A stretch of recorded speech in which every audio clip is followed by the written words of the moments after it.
بالله من الشيطان الرجيم بسم الله الرحمن الرحيم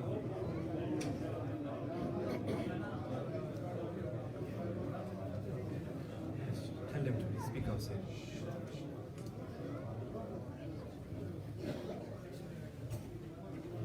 الحمد لله رب العالمين الرحمن الرحيم مالك يوم الدين إياك نعبد وإياك نستعين اهدنا الصراط المستقيم صراط الذين أنعمت عليهم غير المغضوب عليهم ولا الضالين.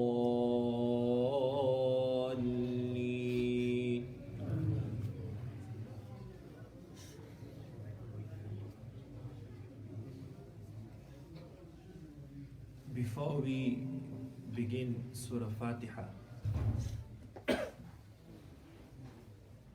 there is a few important discussions that I want to cover. And just to mention, some of these discussions might be deep. Some of the discussions will have intricate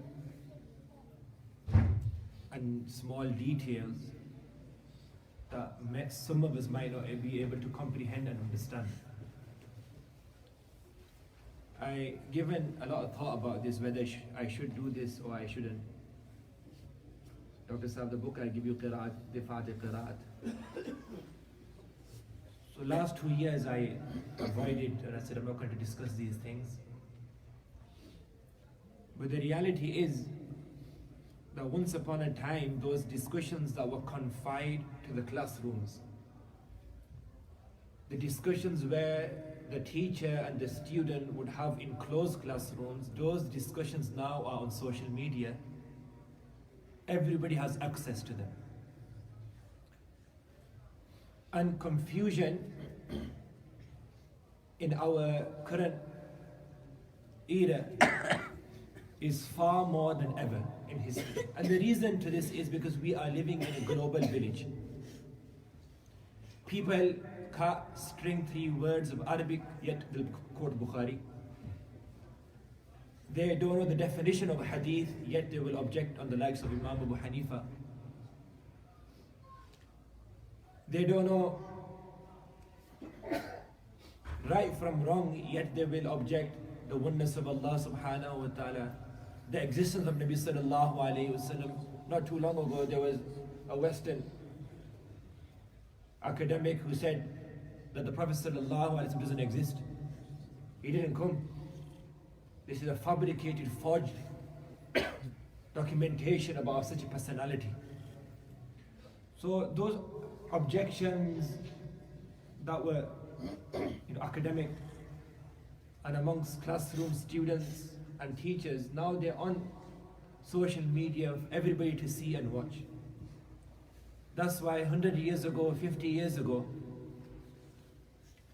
if somebody came out with a weird opinion or weird belief, his opinion and the harm of his opinion was restricted to the place he was from. But now, mashallah, a person who probably is oblivious to the faraid of istinja, he can make a video in his room, YouTube, and before you know it, his video or his opinion is being broadcasted on the other side of the world. And our children, our Muslim brothers and sisters are being affected by this. And by Allah, this is not exaggeration. People are living at home and they are losing their iman because of these things. This is not the only reason, there are many other reasons, but this is one of the reasons. So I thought it's a good opportunity to speak about some of the sciences of the Quran and a general introduction before we go through the Fatiha in detail. So if there's any things that you don't understand, please do ask. This is not going to be the normal bayan or the normal dars that you have. So Quran, this month is the month of Quran. As I mentioned yesterday, Allah subhanahu wa ta'ala has introduced this month by mentioning that this month is the month in which the Quran was revealed. شهر رمضان الذي أنزل إليه الذي أنزل فيه القرآن. So the word Quran, what does the word Quran mean? Let's start from here. What does the word Quran mean? How many names does the Quran have? So Allama Abul Ma'ari rahimahullah has mentioned that the Quran has approximately 55 names.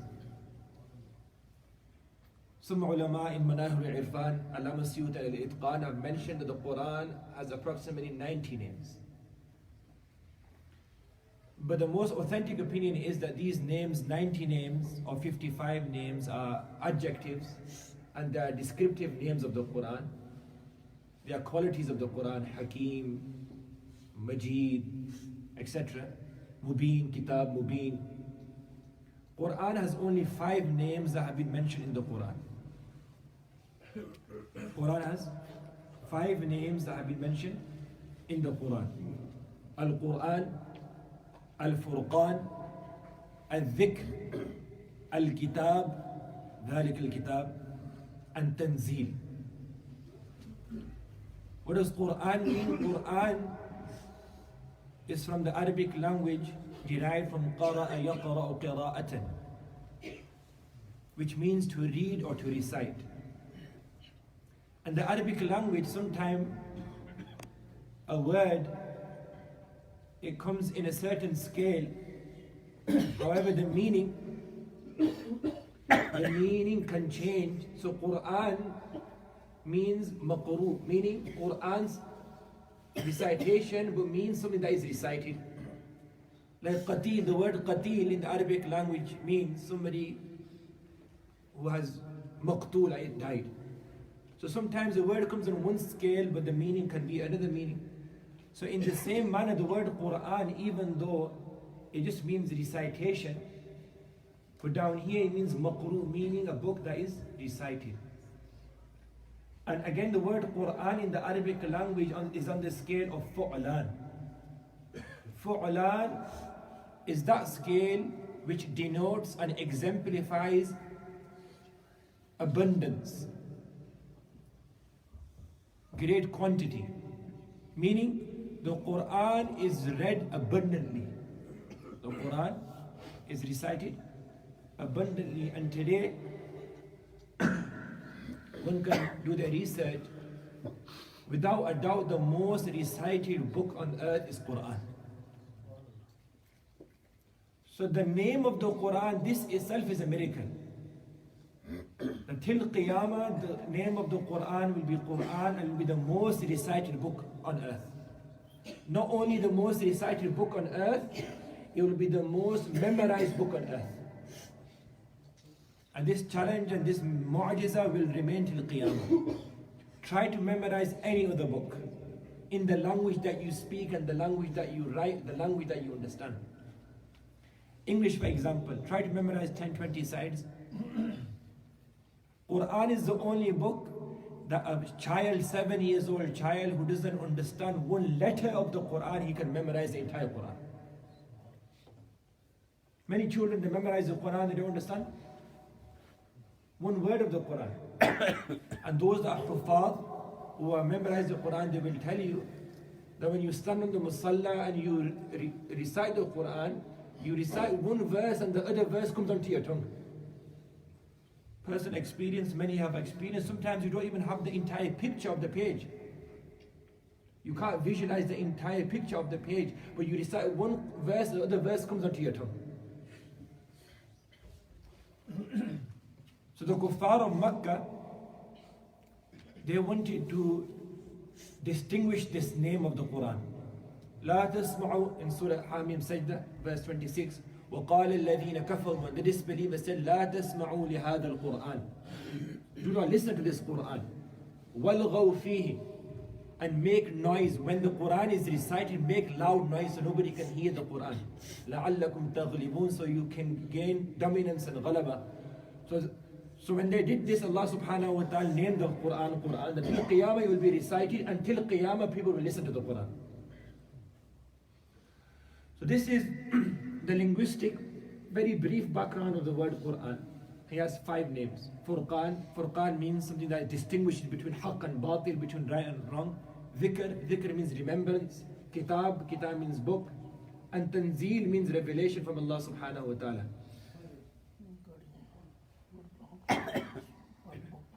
If the brother can kindly remove this car, please. It's Toyota Yaris Y194GNN.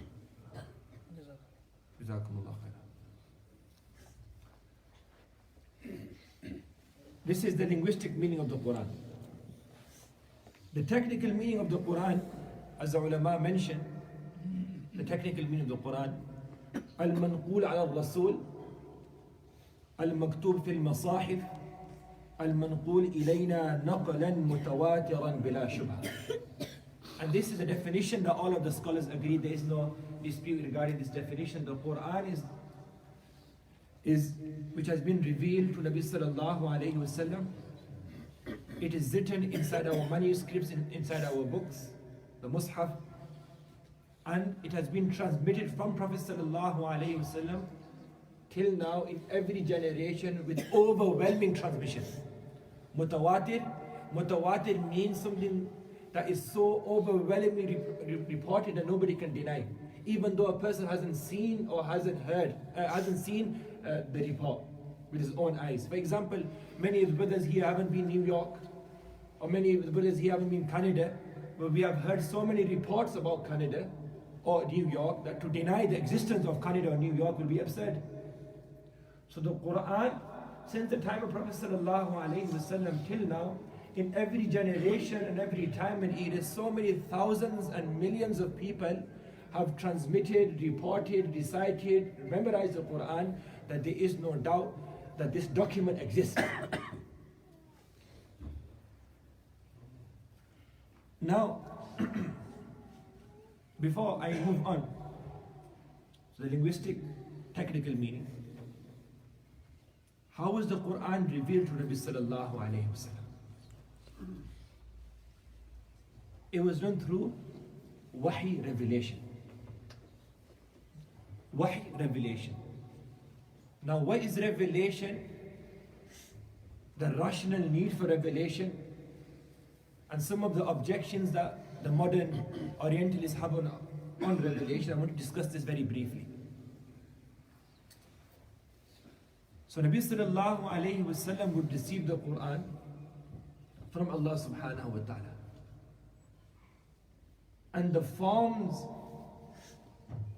that the Prophet sallallahu alayhi wasallam would receive the Quran would vary and differ, as mentioned in the hadith. Sometimes the Quran was revealed to the Prophet sallallahu alayhi wasallam, as mentioned in the hadith reported by Imam Bukhari, as salsalatul jaras, like the sound of a continuing bell, a continuous ringing bell.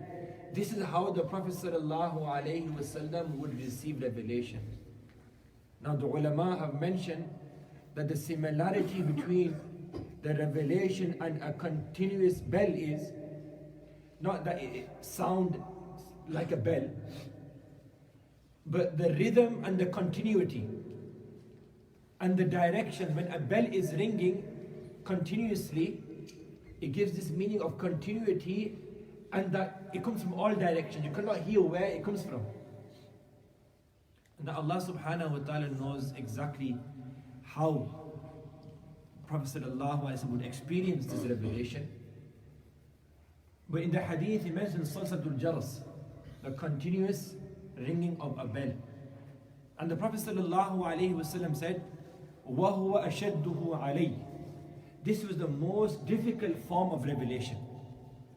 And the reason the ulama Hafiz ibn Hajar al-Asqalani has given in Fathul Bari is that when revelation would come, news comes to you, the person bringing the news, there's there's a sort of resemblance. You know the person, you understand the person. But when revelation would come in the form of this continuous ringing of a bell, and the Prophet ﷺ wouldn't know which direction it was coming from, so this was very hard for the Prophet ﷺ. And in one narration, our mother Aisha anha reports that when the Prophet ﷺ would receive this type of revelation, it would be winter, totally cold outside, but the Prophet ﷺ وَكَانَ جَبِينُهُ يَتَفَصَّلَ عَرَقًا, the Prophet ﷺ's forehead would be dripping of sweat. So this is one way how the Prophet ﷺ would receive revelation. And this was the most difficult for the Prophet ﷺ. Another way the revelation would come was through the appearance of a man. The angel Jibreel ﷺ would come and he would take the form of a man. Usually Dahya Kalbi radiyallahu ta'ala an. Dahya Kalbi radiyallahu ta'ala an. Usually Jibreel ﷺ would take his form. Allama Aini mentions that the reason Jibreel Amin would take Dahya Kalbi's form because he was a very handsome Sahabi. So much so that when he would walk in the streets of Medina, he would cover his face. Allah had granted him and gifted him with beauty. And this revelation, this type of revelation, the Prophet ﷺ says, وَهُوَ أَهْوَنُهُ عَلَيْهِ. It was the most easiest because it was in the form of a person. It was very easy to interact and receive. So revelation, this is revelation that the Quran, the message of Allah, was received from Allah through different forms. And these were the two mains I've mentioned, the most difficult one and the most easiest. Now, why do we need revelation? If somebody asks you, why do you need revelation? What is the logical, rational need of revelation? How would you respond?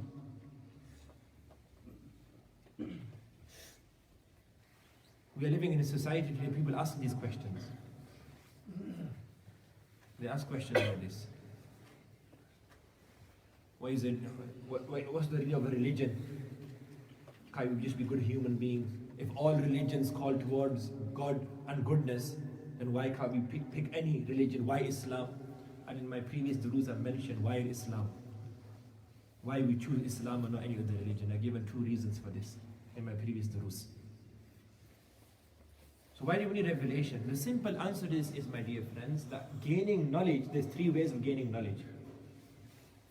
How many ways? 3 ways of gaining knowledge. Number 1 is our apparent faculties. Our apparent faculties. Hawas khamsa, the 5 senses. Our eyes, our ears, our hands. So our apparent faculties, this is one way of gaining knowledge, of gaining ilm. Yes? The second way of gaining knowledge, is our aql, is our intellect. Number 2. And number 3 is revelation. And I'll tell you why. The reason to this is, my dear friends, because the first 2 ways of gaining knowledge, they have their limitations. And they are finite. They cannot give you the answers to all your problems and questions. Our apparent faculties, they are limited. So is our intellect. Let me give you an example. If I'm looking at this pulpit, this minbar, with my eyes I can see the carpet is blue. So my eye is telling me that the carpet is blue. So who's doing this job? Which part of my body is telling me that the carpet is blue? My eyes. But if I close my eyes and I haven't seen this pulpit before, will my intellect tell me that this is blue? No. So my eye serves a purpose, but is limited. My aql, intellect, also serves a purpose, but is limited. When I look at this pulpit what does my intellect tell me? Somebody's made this pulpit. Somebody's manufactured this pulpit. Somebody's put this blue carpet on top of this pulpit. So which part of my body is giving me this information? Akal. Is my eye telling me this? Is my eye telling me somebody's made this pulpit? No, I didn't see the person made it. So do you see how each area of gaining knowledge is there, but it has limits? There is a point where our faculties fail. They stop. Then our akal starts, intellect. But there's a point where our intellect also fails. That's where wahy and revelation starts. Now, your faculties will tell you that the sky is blue, the sun, the moon, the stars. Science will tell you how things happen. How things happen. How our solar system is working, how fire burns, how water this, how this, how this. But why it happens, this they cannot tell you. They tell you how you function, how a human body that is composed of blood, flesh, etc. But why a human body exists, this they cannot tell you. And this I've given an example so many times. Imagine yourself, you have woken up from eternal sleep. You've always been asleep and you've woken up on a plane. Not PIA. Emirates. First class, business class plane.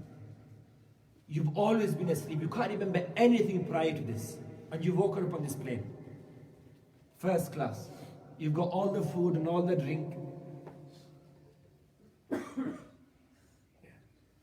The screen, big shaitan in front of you, all the movies. You've got all the service at your disposal. You know everything around you. You don't need anything. But you don't have the answers to these fundamental questions. Who put you onto the plane?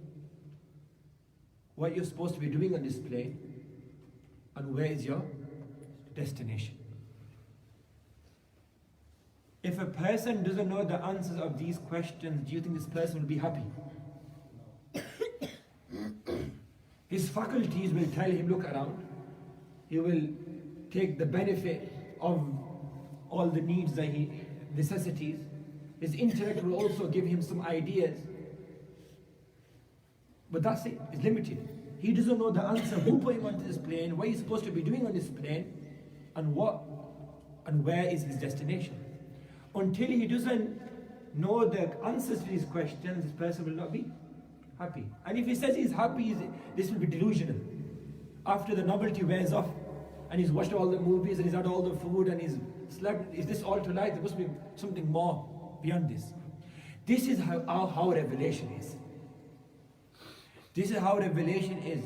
This earth that we are on, imagine this to be that moving plane. Who put us on this earth? What are we supposed to be doing on this earth, and where are we going? Until we don't know the answers of these questions and we don't act upon them accordingly, we will never be happy. And for this, Allah subhanahu wa ta'ala sent Anbiya alayhi salatu wasalam.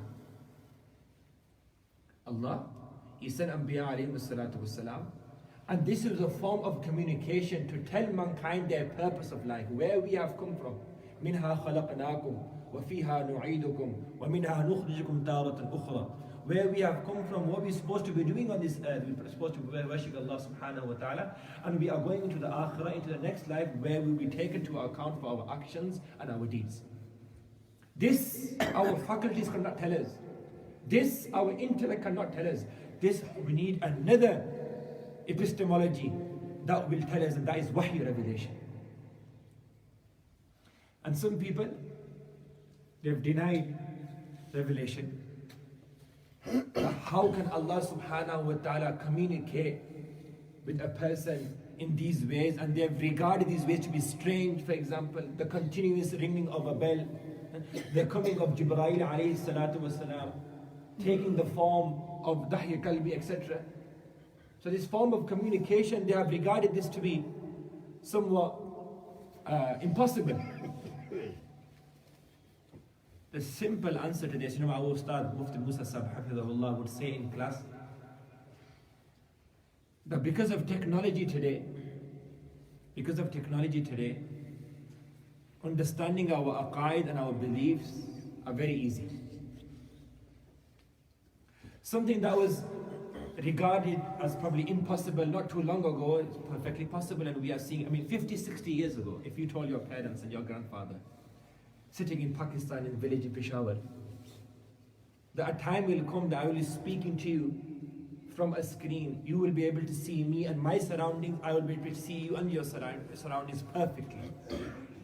You said, you've lost the plot. What are you talking about? How is that even possible? 100 years, or 200 years ago, 300 years ago, if you told somebody that time will come where people will travel from east to west within a few hours, in the air, this guy, he's not well. Yes? So, now, if somebody objects or rejects wahy, revelation, so there's two ways of answering this. If they're a Muslim, then there shouldn't be any room for rejection. Because if a Muslim, part of the Iman is wahy. Without wahy, there is no Iman. And if it's a non-Muslim, if it's a person who doesn't believe in Allah and who doesn't believe in Rasulullah sallallahu alayhi wasallam, then the simple question we ask them, but this is very careful, I'm giving you some principles, because sometimes a lot of brothers get these questions. We need to learn how to equip ourselves, be confident in our deen and answer them back. If somebody asks us or rejects that how is revelation possible, what do we say? Prove it that is rationally impossible. Prove that wahy is rationally impossible. From a philosophical perspective,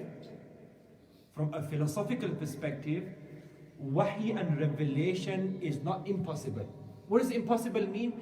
Impossible means that the mind cannot comprehend its existence. Let me give you an example. You don't even need to think about this. If I say to you, the people living in England are more than the people living in France, and at the same time I say the people living in France are more than the people living in England. Is this possible? Let me rephrase my question again. If I tell you the people living in England, they're more in number than the people living in France, and at the same time I also say that the people living in France are more in population than the people living in, is this possible? Your mind starts going everywhere, especially with the Rosa. You can't imagine this. It's rationally impossible. It's called reductio ad absurdum, where two things cannot gather. Two contradictory things cannot gather together. Impossible. When it comes to wahy, revelation, that Allah subhanahu wa ta'ala sends an angel, or Allah subhanahu wa ta'ala speaks to the Prophet sallallahu alaihi wasallam through different means, this is not rationally impossible. It's perfectly possible to imagine, and we are seeing examples of this. You are communicating with a person on the other side of the world through Skype, through FaceTime. Yes. Alhamdulillah, easy to imagine. Balki, what happened a few hundred years ago, and this actually existed amongst the Sufi and the Tasawwuf. But the people of the West, a lot of our Muslims are in awe because of science. Oh, yeah, scientific fact. Or science. I hate this so much. Let me just be very clear from the offset. Science has given us many things. Science has given us many things. But science has its limitations and boundaries. Science deals with inductive reasoning. It doesn't deal with deductive reasoning. Science cannot tell you about moralities. It cannot tell you about ethics. Science cannot explain many things. Morality, good and bad. Science can't tell you why it's good and bad. These are all cultural things, social norms. So science is good, but not everything is about science. And some people, they even try to improve scientific facts from the Quran. We don't try to prove Quran because of scientific facts. And the word, the word scientific fact, I find this oxymoronic. Oxymoronic means is two opposite words. Because if you study the philosophy of science, science is not based on facts, it's based on theory. It's based on theory and limited. They do their test. Yeah? So, like even David Hume, for example, who was agnostic in the 18th century, if somebody says that all crows are black. Why? Because we've done 1,000,000 times, we've done a test, and every crow we've seen is black. But it's still possible that the crow is. Why? Because we haven't seen 1,000,001. It's still possible. So science has its limits. Unfortunately today, some of our Muslims, because they are, until science doesn't prove it, we're scared to speak about it, or people might say something. La ilaha illallah. We should be confident, alhamdulillah. We should thank Allah subhanahu wa ta'ala for our iman that He has given us. So I was mentioning not too long ago, hypnotism was rejected in the science world. About 200-300 years ago. And what happens in hypnotism? You probably see sometimes they have these shows now too, people pay money to watch this. Where a person sort of gets control of the person's conscious, and he sort of blacks out, and then you can make him do things, and he's very highly responsive to the person's orders and his actions. So I can tell him stand up, and the person will stand up. I'll tell him to sit down, and he will listen to me instinctively, without even knowing. Basically, there's a sort of control over the person's conscious. Have you seen this? Many people have seen this. There's a lot of Morocco. No? There's a lot of Morocco, they took their money as well. They took their money, yeah, in Morocco. So people pay for this, to watch these things and to experience these things. So hypnotism, for many centuries, even though it was discussed in the Islamic tradition, it was discussed in the Islamic, by our ulama, alhamdulillah, our ulama, especially our ulama of theology, they have discussed things thousands of years ago which the scientists are discussing today. We don't read our books, that's why we don't know. We don't read our books. If you read our books, you will know that the things that scientists are discussing today, our ulama have discussed over 1,000 years ago. Alhamdulillah. So khair, I was saying, so for many centuries this was impossible, absurdity, preposterous. That how can a person somewhat have control of a person's consciousness and make him do things, and they even make a person see those things which don't exist in front of them. And sometimes they go to an extent, this is all on YouTube now, okay? That sometimes they even make them think they are a person who they're not. So there might be a man and they'll say, there's an 80-year-old woman. They'll make him believe that. This is what control they have. So hypnotism, for many centuries, it was rejected until 18th century, where the Austrian physician Mesmer, and then in the 18th century, he was a pioneer to this hypnotism theory. And then later on, by the English physician James Braid, he went further into research, and now scientists have begun to believe in this hypnotism, and they've given this scientific foundation.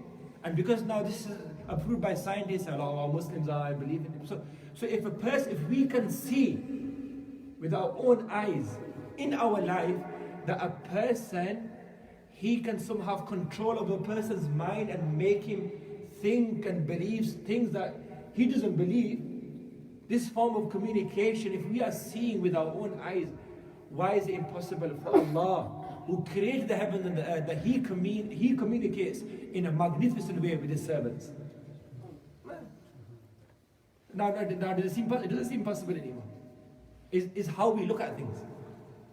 So if a person rejects wahy and revelation, we ask them, is it rationally? It's impossible. Because what is wahy? It is a form of communication. A form of communication. And form of communications amongst creations, we are seeing, like I mentioned 50, 60 years ago, if you told your grandparent that you would communicate with them through Skype and through a screen, you could see the entire room and they could see you perfectly, they would say, you're lost. But those days when you just send cassettes and they just get there after a month and they just listen to the entire 1 hour cassette and then record it and send it back. And the other thing is very important, my dear friends, that Allah subhanahu wa ta'ala, who created the entire heavens and the earth, He will not leave his people without any guidance. A person, people that make cars, other furniture, we have our homes, and their money will guide, but this is what you do. When Allah subhanahu wa ta'ala created the 7 heavens and the 7 earth, He created mankind, وَلَقَدْ قَرَّمْنَا بَنِي Adam, the best of creation. Allah subhanahu wa ta'ala, it is logically necessary that Allah subhanahu wa ta'ala will have to guide them, give them guidance. And the guidance is wahy, revelation. This is a revelation, wahy. May Allah subhanahu wa ta'ala give us all the tawfiq and ability to act upon what's been said. Tomorrow inshallah we will move on to our next discussion.